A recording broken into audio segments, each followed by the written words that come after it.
సంవత్సరం నుంచి ఒకే subscribe note వేస్తున్నామనేమోరా audience subscribe చేయడం మానేశారు. అంతేకాదురా చాలా మంది లైక్ షేర్ కామెంట్ కూడా చేయట్లేదు. సబ్స్క్రైబ్ నోట్ కొత్తగా చెప్తే గానీ పని ఇలా కనిపించట్లేదు మామ.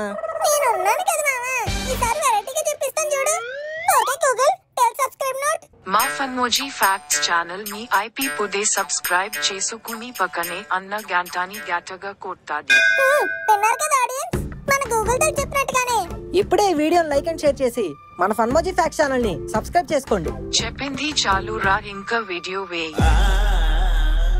అది 2002 ఆఫ్ఘనిస్తాన్ లోని ఒక ఎడారి ప్రాంతం. అప్పటిదాకా ఉన్న ఒక పెద్ద మిస్టరీని ఛేదించడం కోసం యుఎస్ గవర్నమెంట్ ఒక స్పెషల్ టాస్క్ ఫోర్స్ ని ఏర్పాటు చేసి ఆ ప్రాంతానికి పంపించింది. అలా మిస్టరీని ఛేదించడానికి వెళ్ళిన ఆ టీం కి ఒక గుహ దగ్గర పెద్ద షాకే తగిలింది.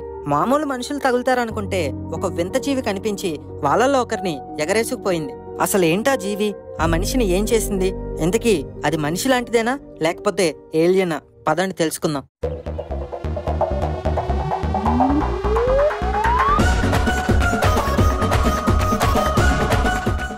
అది ఆఫ్ఘనిస్తాన్ లో ఆపరేషన్ ఎండ్యూరింగ్ ఫ్రీడమ్ జరుగుతున్న time. US invasion of Afghanistan లో భాగంగా తాలిబాన్లతో యుఎస్ మిలిటరీ గట్టిగా పోరాడుతుంది. దీనంతటికీ వాళ్ళ రాజధాని అయిన కాందహారే సెంటర్ గా ఉంటూ వచ్చింది. ఇలా జరుగుతున్న భీకర పోరాటంలో భాగంగా సైనికులు ఏ దారిని ఎడారిని కూడా పట్టించుకోకుండా వాళ్ళ డ్యూటీని చాలా టైట్ గా చేసుకుంటూ వచ్చేవారు. ఇదిలా ఉండగా ఒకరోజు ఎప్పట్లాగానే గస్తీకి వెళ్లిన ఒక ట్రూప్ పత్తా లేకుండా పోయింది. మ్యాటర్ ఏంటో తెలియదు, మనుషులెవరూ కనపడలేదు. ఆ తర్వాత ఇంకోసారి కూడా ఇలానే అయింది. ఏదో ఒక మనిషి మిస్ అయితే పెద్దగా పట్టించుకోకుండా వదిలేసేవారేమో, కానీ ట్రూపులుగా మనుషులు మిస్ అయ్యేసరికి దీని వెనక ఏదో ఒక పెద్ద మిస్టరీయే ఉందని యుఎస్ గవర్నమెంట్ ఒక స్పెషల్ టీం ని దింపింది. వీళ్ళే ఆ తప్పిపోయిన ట్రూప్ ని వెతుక్కుంటూ ఫస్ట్ మనం చెప్పుకున్న విధంగా కాందహార్ అనే పర్వతాల ప్రాంతంలో ఉన్న ఒక గుహ దగ్గరికి వెళ్లారు. అక్కడంతా ఎటు చూసినా గుట్లుగా పడి ఉన్న మనుషుల ఎముకలు, అలానే చల్లా చెదర్లుగా పడేసిన మనుషులు వాడే వస్తువులు కనిపించాయి. మనోళ్ళు మిస్ అయిన ప్లేస్ ఇదే అని ఈ స్పెషల్ టీం ఆ గుహ లోపల వెళ్ళడానికి ట్రై చేసింది.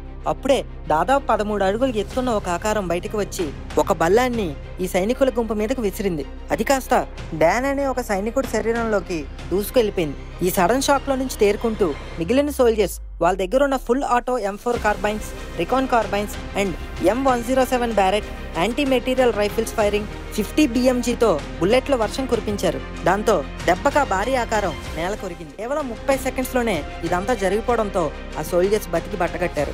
అసలు ఏంటా ఈ జీవం చూస్తే ఇది కొన్ని దేశాల పురాణాల్లో మత గ్రంథాల్లో చెప్పిన ఒక జైంట్ లాంటి ఆకారం అని, దీనికి ది జైంట్ ఆఫ్ కాందహార్ అని పేరు పెట్టారు. చూడ్డానికి 13 అడుగుల ఎత్తుతో ఒక మాన్స్టర్ లాంటి ఆకారంతో ఎర్ర జుట్టేసుకుని 2 సెట్ల పళ్ళతో 6 వేళ్లున్న చేతులతో జంతు చర్మాన్ని కప్పుకుని శవాల వాసనతో గంభీరంగా ఉండేది. ఇలాంటి జీవిని యుఎస్ ఆర్మీ వాళ్ళు నేలమట్టం చేసి వాళ్ళ బోయింగ్ CH-47 చినూక్ హెలికాప్టర్ లో తీసుకుని వెళ్ళిపోయారు. కానీ వాళ్ళు ఎక్కడికి తీసుకువెళ్లారనేది ఈ రోజు కూడా ఎవ్వరికీ తెలీదు. అయితే ఇదంతా ట్రాష్ అని ఎవరో నమ్మకండి అని యుఎస్ ఆర్మీ చెప్తుంది. అసలు ఇలాంటి జీవిని మేము ఎప్పుడూ చూడలేదని, 2002లో ఇక మేము దీన్ని చంపడం అనేది ఒట్టి బుర్ర కదని మా ట్రూప్స్ కూడా ఎప్పుడూ మిస్ అవ్వలేదని చెప్పుకొచ్చారు. మరి ఆ జైంట్ దాడిలో చనిపోయిన సోల్జర్ పరిస్థితి ఏంటని అడిగితే డేనియల్ అనే సోల్జర్, అలానే అతనితో పాటు ఇంకో 3 సోల్జర్స్ కూడా తాలిబాన్ల బాంబు దాడిలోనే చనిపోయారని చెప్పుకొచ్చారు. స్నోప్స్ అనే వెబ్సైట్ వాళ్ళు డిపార్ట్మెంట్ ఆఫ్ డిఫెన్స్ ని రీచ్ అయ్యి వాళ్ళని ప్రశ్నించగా ఈ ఇన్సిడెంట్ గురించి మా వద్ద ఎటువంటి రికార్డ్స్ కానీ ఇన్ఫర్మేషన్ కానీ లేదని చేతులెత్తేశారు. అయితే మిగిలిన సోల్జర్స్ ఎప్పుడూ ఎక్కడా దీని గురించి మాట్లాడలేదా అని అంటే వీళ్ళ నోర్లు మూయించడానికి ఆఫీసర్లు వీళ్ళ చేత నాన్ డిస్క్లోజర్ అగ్రిమెంట్స్ NDA మీద సైన్ చేయించారంట. దీనివల్ల ఎవరైనా దీని గురించి మాట్లాడితే వాళ్ళ ఉద్యోగం పోవడమో లేదా సిచ్యువేషన్ తీవ్రతను బట్టి ప్రాణం కూడా పోవడమో జరుగుతుందంట.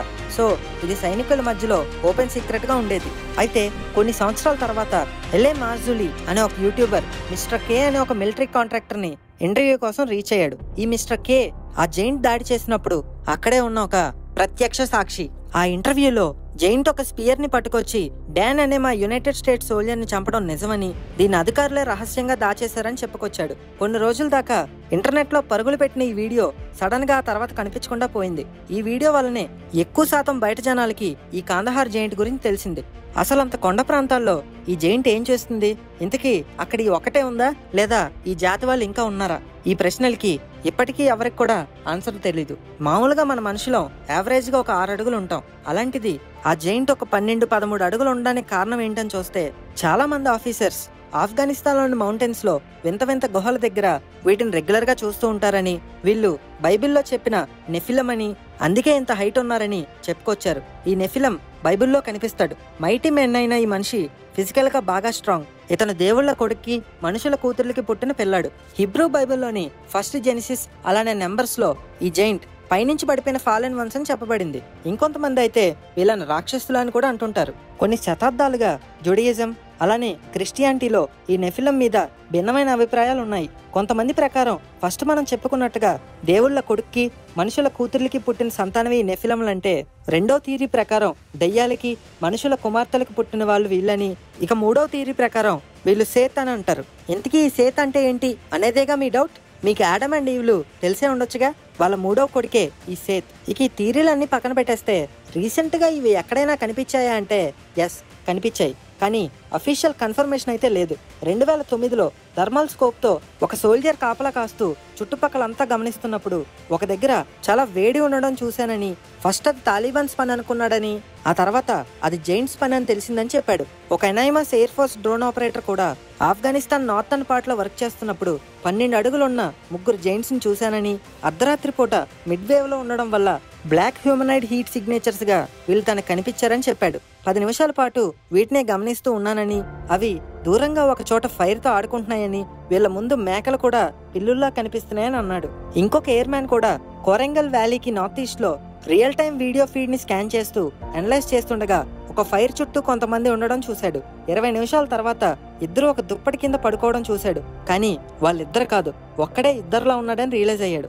ఇంకో ఆస్ట్రేలియన్ ఆర్మీ ఆఫీసర్ కూడా ఉరూజ్గన్లో సెంట్రీ డ్యూటీలో ఉన్నప్పుడు ఒక జైంట్ ని చూశానని, అది అలా ఏదో వాకింగ్ కి వెళ్తున్నట్టు ఎటువంటి కంగారు పడకుండా సైలెంట్ గా నడుస్తుందని, ఒక అన్యూజువల్ క్లోతింగ్ తో చాలా సింపుల్ గా ఉందని, 1800 మీటర్ల దూరం నుంచి దాన్ని నేను చూశానని, ఒక 5 నిమిషాలు ఫాలో చేసిన తన సైట్ కి కొంచెం దూరం వెళ్ళిపోవడంతో ఆ తర్వాత ఆ జైంట్ కనిపించలేదని చెప్పుకొచ్చాడు. వీళ్ళందరికీ కనిపించిన జైంట్ ఒక్కటేనా, లేదా రకరకాల జైంట్స్ ఉన్నాయా, ఉంటే అవి కేవలం కాందహార్లోనే ఉన్నాయా, లేదా ప్రపంచంలో ఇతర చోట్ల కూడా ఉన్నాయా అనే ప్రశ్నలకి కాలమే సమాధానం చెప్పాలి.